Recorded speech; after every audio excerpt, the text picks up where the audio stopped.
Welcome to Sacrilegious Discourse. For this is what the Sovereign Lord says. Why do you need prophets to tell people who you are and what you want? If you can justify everything that the God of the Bible has done, then you can justify any of your behavior. A lot of this mentality is trickling into what is now mainstream right-wing Christianity. I am capable of empathy greater than this God of the Bible. This is a Bible that they tell kids. This is the good Lord. This is the good book.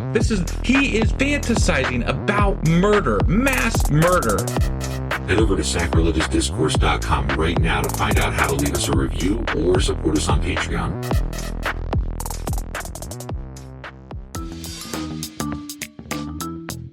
Hey there, sinners and saints. It's your favorite Bible-bashing duo from Sacrilegious Discourse, and we need your help. That's right, folks. We're raising funds for some heavenly equipment and a studio that doesn't sound like it's in the depths of hell. Our current setup, let's just say it's more apocalypse than audiophile. So if you want to hear us dissect the Bible without the background noise of demonic squirrels, chip in a few bucks. We're aiming for $5,000 to upgrade our audio and build a studio worthy of blasphemous banter.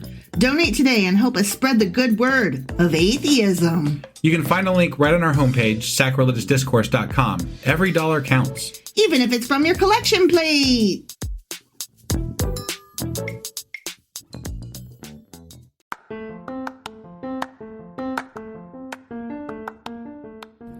Welcome to Sacrilegious Discourse. I'm husband. And I'm wife. Together we're reading the Bible for the very first time.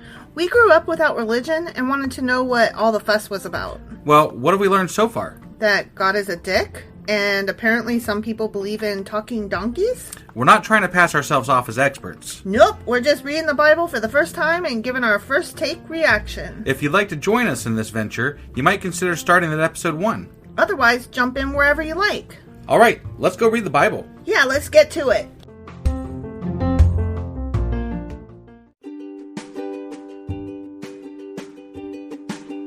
Hey wife, did you know that Anchor is sponsoring our show? Really? Don't we use Anchor to distribute our podcast on Spotify and Apple Podcasts? Yeah, and we are on just about every other platform available as well, thanks to them.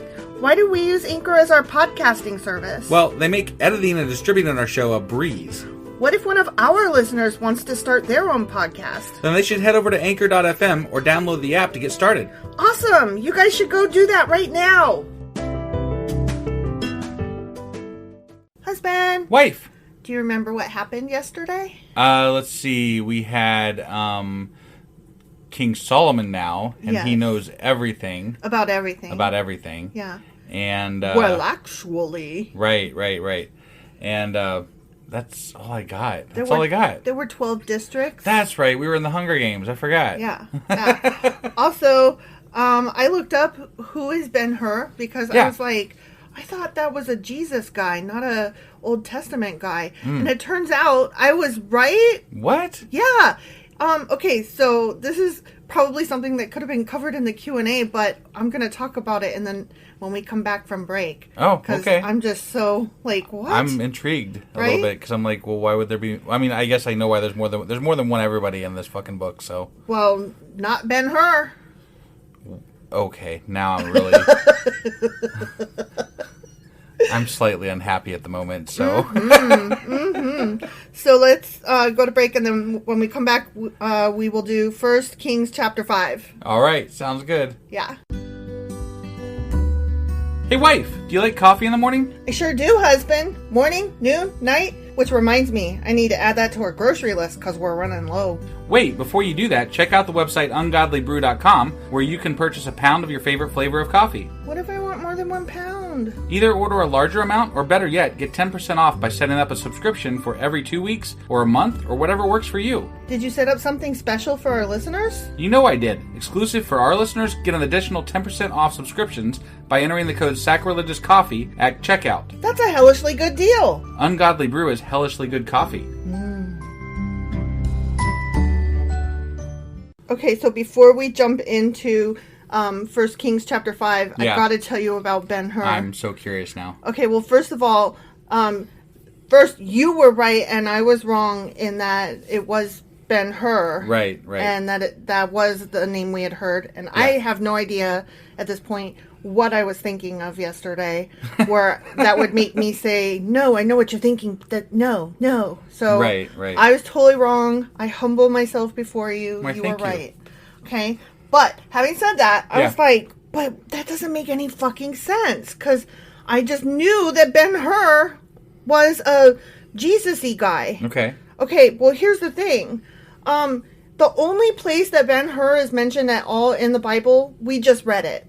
Oh, what? He's one of the guys Okay. of Solomon. That's okay? crazy. Right. So when we went on break, you were like, fucking Bible. And I responded, well, this time is actually not the Bible's fault. Which Okay. you know pained me to say because Right. I love to blame the Bible for shit. Is this like, what do you call it when people... Fan fiction. Is this like fan fiction? Actually, yes, Oh. very much.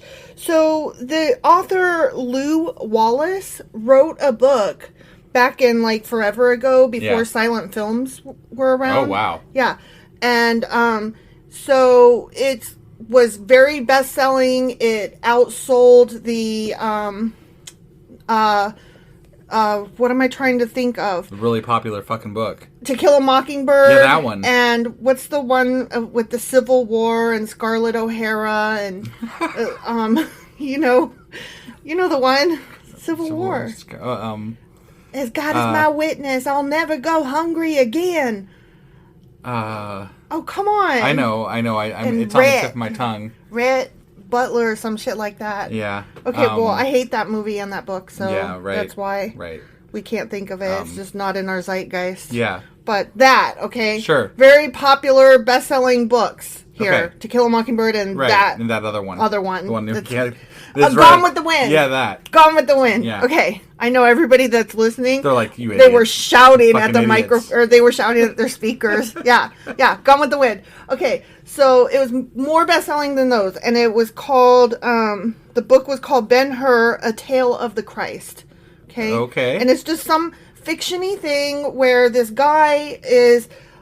his half-brother is a Roman soldier that betrays him, and his name is like Masala or some shit like that. Okay. And he's like, oh, I'm going to get that Masala guy back because he betrayed me to the Romans, and so I grew up a slave in poverty and Yeah. terrible life and whatever. Sure. And throughout his life, he meets Jesus a couple times. And every time he meets him, it like changes his perspective on things. Okay. So that by the end, he's actually witnessing Jesus' crucifixion. Okay. And so he realizes that forgiveness is the way. Right. And so anyway, this book was supposed to be awesome, right? Like, I'm really curious now. I kind of want to add it to our sacrilegious book club, like, eventually. Because it's also one of the only religious fictions that has been blessed by a pope. Really? Yeah. Interesting. Right? And it's just, like, Christians love this book and this story. And it was made into several films, one of which was a silent film. Okay. Yeah. And then it was made into a couple other films, one of which, the most famous one, won multiple Academy Awards. Yeah. Starring Charlton Heston. Right. And so Because he starred in everything back then. Yeah, he did. He did. And I've never seen the movie, but it's supposed to be like one of those epic movies that you're supposed to see. Yeah. Like Casablanca, which I think that's love. why I knew of it. Like, it's just one of those, Right. everybody knew about it. You know? Everybody knows about it, even if they've never seen it. Right, sure. So it's not the Bible's fault that this guy is mentioned. So was he not? It's not the same Ben-Hur then, probably. It's like somebody named after Ben-Hur or something. Just happen to have the same fucking name. I have no idea. I just find it very weird because it's an awfully specific name. Right. Well, that's why it chosen. triggered something in my brain. I'm like, Right. oh, Ben-Hur, yeah. Okay. Right.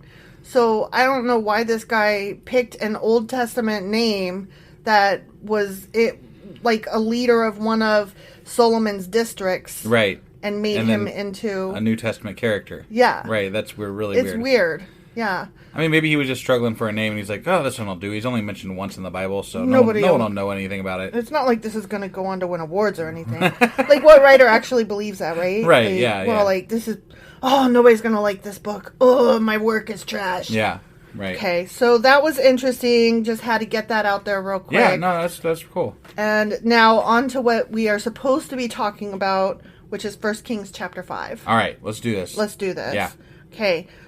King Hiram of Tyre had always been a loyal friend of David. Okay, yeah. Whoever he is. Sure.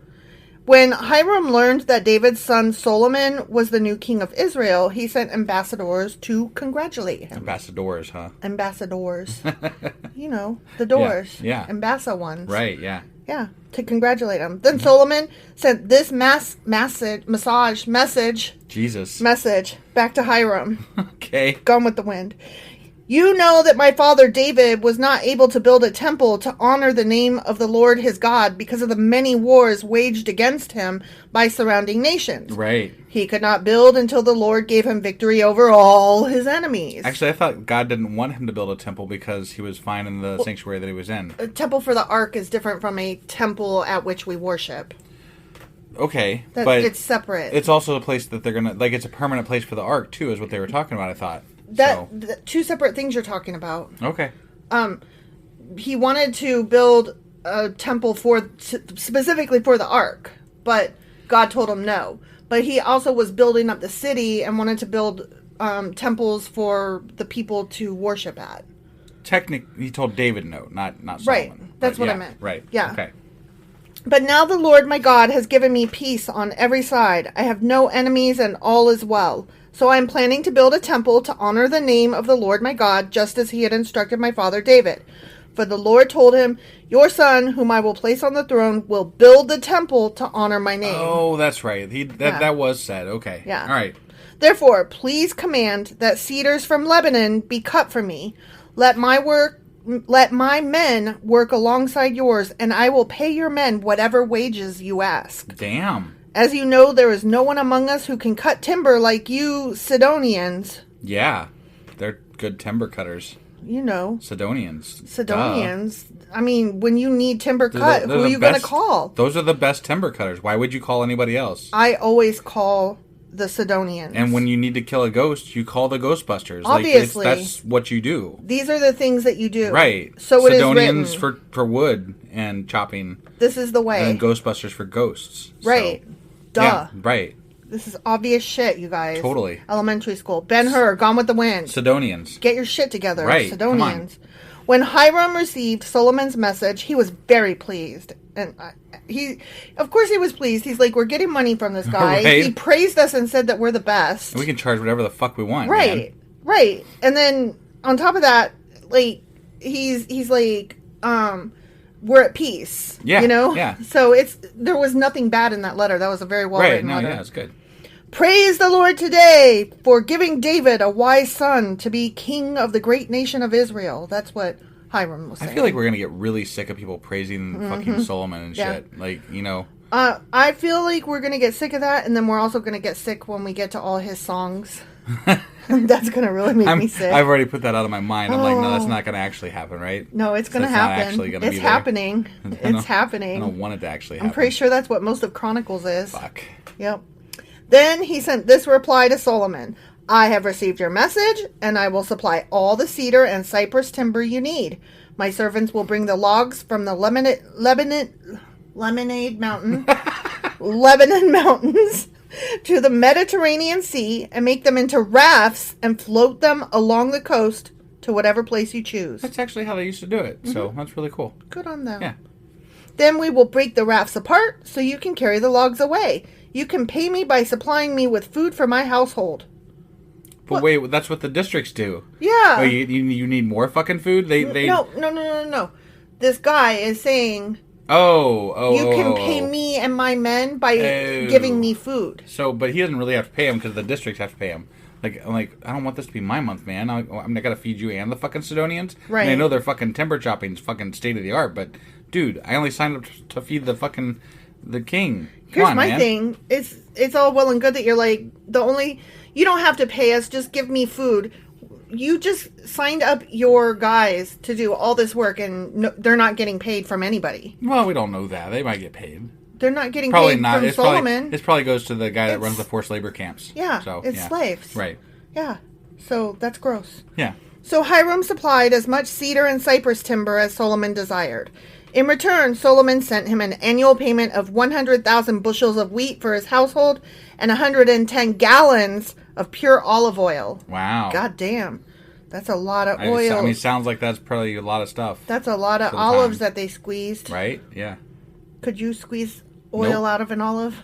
I mean, not 110,000 gallons or whatever, or 110 gallons or whatever the fuck it was. So the Lord gave wisdom to Solomon just as he had promised, and Hiram and Solomon made a formal alliance of peace. Yeah, they did. Then King Solomon conscripted a labor force of 30,000 men from all Israel. He sent them to Lebanon in shifts, 10,000 every month, so that each man would be 1 month in Lebanon and 2 months at home. Oh, wow. That's nice. Kind of decent. Yeah. He's doing that work-life balance shit even back then. Right. You know, unlike today's corporate America. Americans know how to fuck up the Bible even worse than it already was. Adoniram was in charge of this labor force. Sorry. Sorry. That was dyslexia. Right, yeah. Labor force. Right. Adoniram. He was in charge. Okay. He was in charge. Got it. Solomon also had 70,000 common laborers, 80,000 quarry workers in the hill country, and 3,600 foremen to supervise the work. Damn, that's a large undertaking. That's a lot of people. Yeah. That's a lot of just men. Right. At the king's command, they quarried large blocks of high-quality stone and shaped them to make the foundation of the temple. Men from the city of Jabal helped Solomon's and Hiram's builders prepare the timber and stone for the temple. The end. Okay. They're building. Yeah, they're building. They're at peace and they're building. They got good choppers. They got good choppers. Yeah. The best. The best. Sidonians, yeah. Who you going to call Sidonians? Sidonians? The Sidonians, yeah. Yeah. Yep. So that's what that chapter was That's about. who I'm going to call when I need timber chopped. Yeah. Duh. I'll get mad at you. I wonder if they have a Groupon. You know, right? We could all go in together and get a discount rate or something. Oh, that'd be awesome. Right? Yeah. Just hit us up. We'll all do this together. We'll get some timber chopped. Although it's been a while since I needed some timber chopped, now that I think of it. Yeah, but I mean, if the price is right, why not call the Sidonians to get some good timber chopped, though? I wonder if Sidonians are still alive today. And I wonder if they're still the best choppers. And I wonder if they still have timber. I don't know. I'm just curious. Yeah. About all these things. Right. Well, I think we're going to wrap this one up. Okay. That's about all we got. Because now I'm just being silly. Yeah, no. Just one, I'm doing this every few episodes or whatever, but just a reminder that we are going to be down at the Kentucky Free Thought Convention on September 3rd in Louisville. Yep. And we would love to see you guys out there. I think that if you let us know that you heard this on the podcast, because that means you listened to the whole fucking episode. I mean, yeah. Good on you. You get a prize. So, but the prize is not chopped timber. No, it's a sample pack of coffee from ungodlybrew.com. Almost as good, but not quite. Yeah, almost as good. But I mean, when it comes to coffee, like, you got to call ungodlybrew.com. Well, yeah. So, or, surf over on the web. Yeah, the Whatever. Sidonians. They don't really call them. Ghostbusters it's and better Sidonians don't make coffee. They have better technology now. So, you just got to click buttons and stuff. Right. But anyway. We'll see you in Kentucky in September. Yeah. 3rd. Bye, guys. Bye.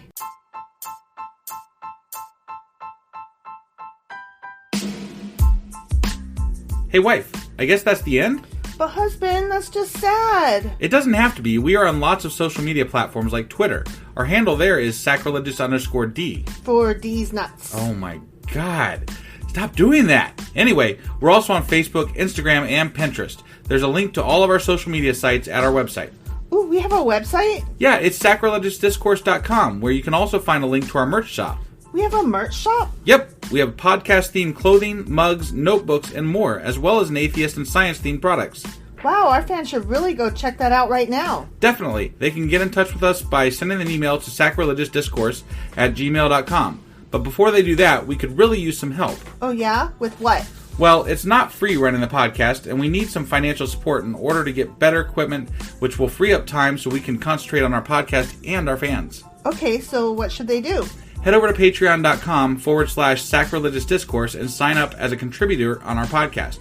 Supporters there receive additional bi-weekly episodes that we record just for our Patreon members for as little as $2 a month. Also, we'd really appreciate it if you would like and subscribe on whatever platform you're using. And Apple Podcast reviews help us out tremendously. Like and subscribe. Leave an Apple review. Join us on Twitter. Support us on Patreon. That's a lot of instructions. Don't forget to say thanks. Thanks. Okay, bye.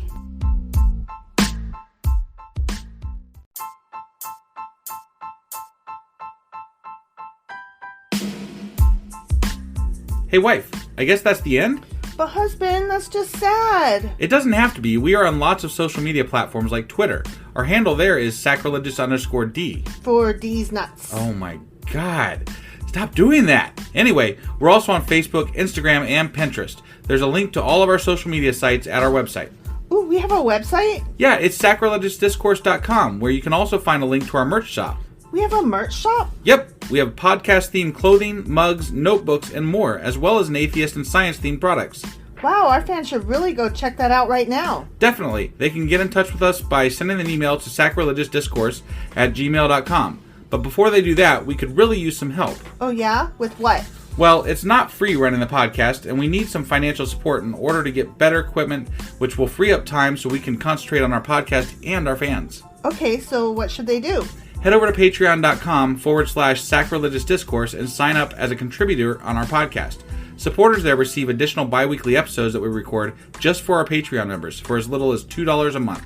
Also, we'd really appreciate it if you would like and subscribe on whatever platform you're using. And Apple Podcast reviews help us out tremendously. Like and subscribe. Leave an Apple review. Join us on Twitter. Support us on Patreon. That's a lot of instructions. Don't forget to say thanks. Thanks. Okay, bye.